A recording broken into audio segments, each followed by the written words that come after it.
Hello and welcome to my channel. My name is Angoli. Thank you for stopping by. My number one investment / savings for the future is the workplace pension.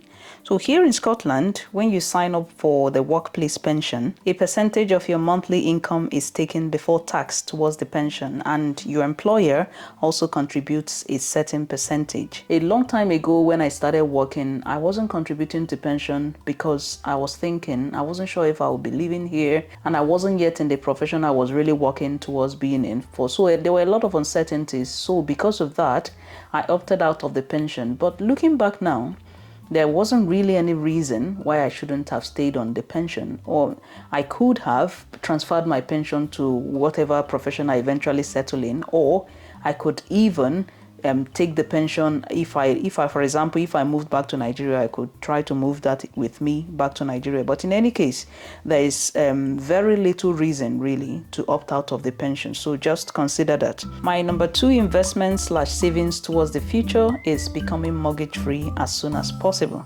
And the main way to do this, if you already have a mortgage, is to use overpayment.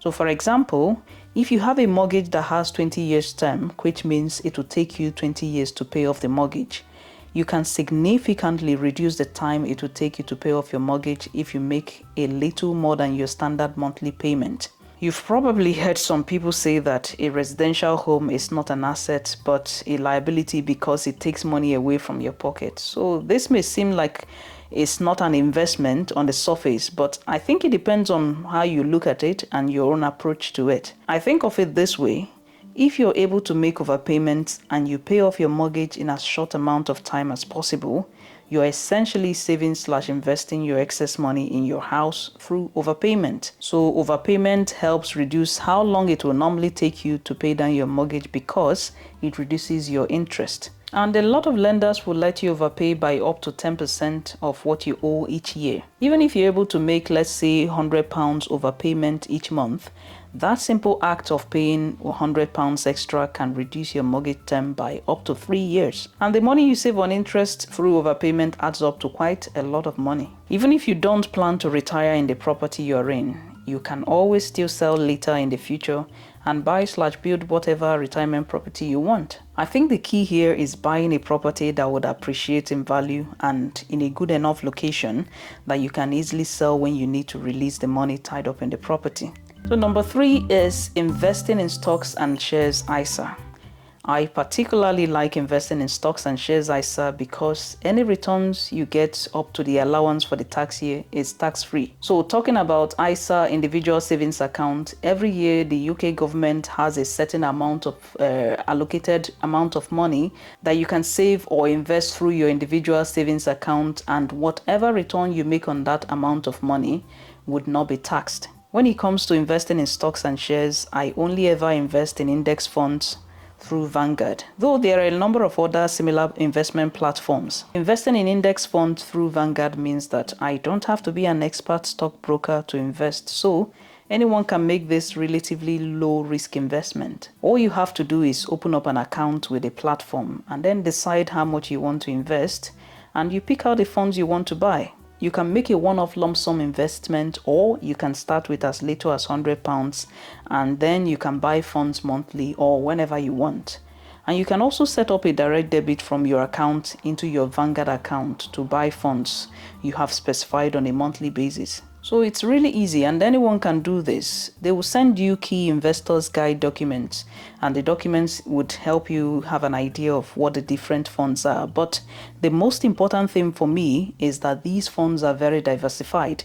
So it takes away the risk you face when you buy stocks and shares from individual companies. For me, I keep it very simple. I look at funds focused on companies from particular regions of the world, and I go with the part of the world where the companies there are doing well and likely to continue to do well. But like I mentioned, since the funds are diversified, even if the market goes down, it will bounce back at some point, so I'm not really worried. This type of investing might not yield the fastest returns, but the level of risk is okay for me, and I would rather a slow and steady return than risk losing everything whilst chasing big returns. My last investment / savings towards the future is to invest in buy-to-let properties. Investing in buy-to-let properties is my last strategy because you need to have time to manage and maintain the properties, unless you hire an agent to do this for you. But I personally love properties, whether it's renovation, building, or DIY.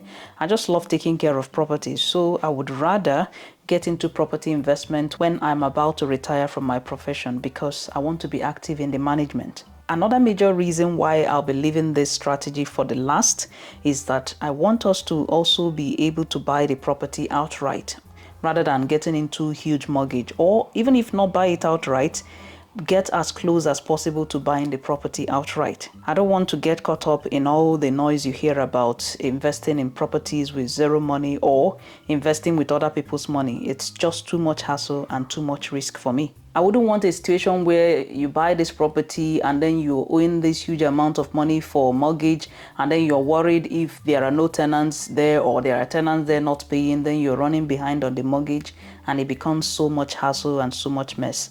I'd rather avoid that. So I would only want to invest in a buy-to-let property when we can pay outright for the property, or at least have a down payment that covers nearly 100% of the cost of the property. I love my peace of mind, and again, I would rather go for slow and steady growth than chase after huge gains only to lose everything.